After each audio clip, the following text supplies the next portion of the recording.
yang sesuai dengan syariat Islam, iptek yang boleh dimanfaatkan adalah yang telah dihalalkan oleh syariat Islam, sedangkan iptek yang tidak boleh dimanfaatkan adalah yang telah diharamkan syariat Islam. Ketentuan halal haram atau hukum-hukum syariat Islam wajib dijadikan tolak ukur dalam pemanfaatan iptek bagaimanapun bentuknya.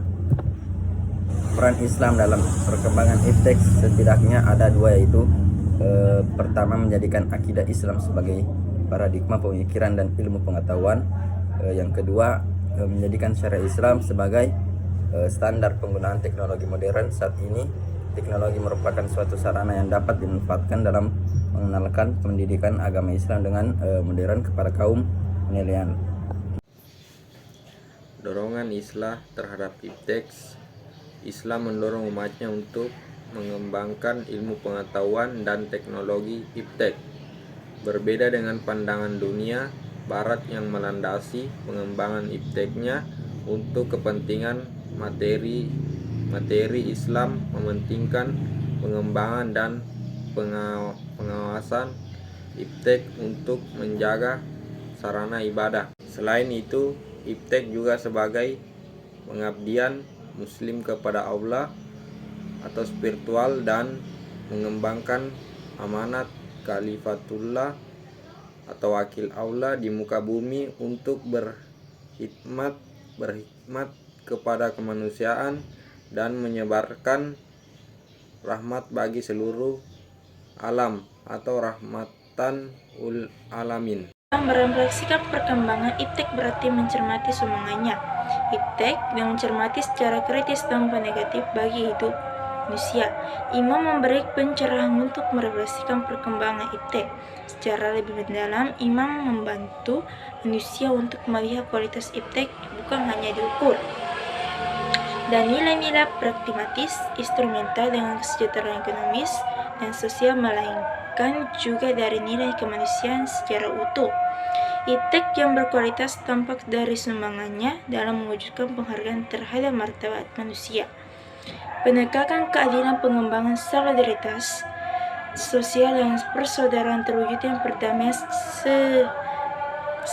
tersedianya di luar lingkup dan sarana untuk mengembangkan pendidikan yang membentuk. Apakah iptek bisa berperan dalam menghadirkan budaya lebih humanis dan berdaya ubah bagi peradaban? Refleksi iman yang kontekstual tidak mungkin mengabaikan realitas dunia saat ini, yaitu perkembangan iptek. Karena iptek merupakan penghadiran konteks atau wajah manusia dunia modern.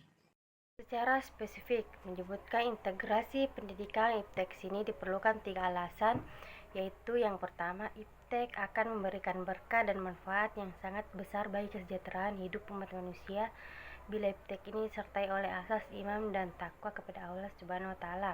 Dan yang kedua, pada kenyataannya, iptek yang menjadi dasar modernisme telah menimbulkan pola dan gaya hidup baru yang bersifat sekularistik, materialistik, dan hedonistik yang sangat berlawanan dengan nilai-nilai budaya dan agama yang dianut oleh bangsa kita.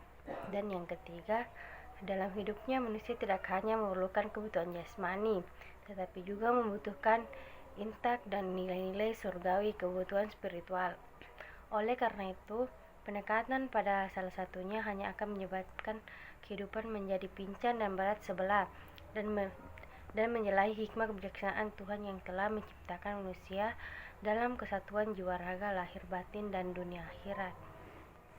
Salah satu contoh iptek pada Daulah Umayyah 1936 Masehi, yang dimana pembuatan iptek yaitu Al-Zari sebagai perancang mekanik Muslim paling terkemuka pada masanya. Beberapa alat yang menandakan kecermangan Islam dalam membuat alat mekanik waktu itu, antara lain jam kelastip, jam lilin, pompa mekanik, dan jam gajah. Adapun contoh iptek zaman sekarang dalam perkembangannya, yaitu teknologi komunikasi berangkat dari alat tradisional seperti kentongan, kemudian berkembang menjadi surat, telepon, kemudian menjadi handphone yang digunakan hampir seluruh masyarakat saat ini. Begitu juga dengan media, bermulai dengan adanya media koran, radio, televisi, hingga kini media online yang memanfaatkan teknologi internet.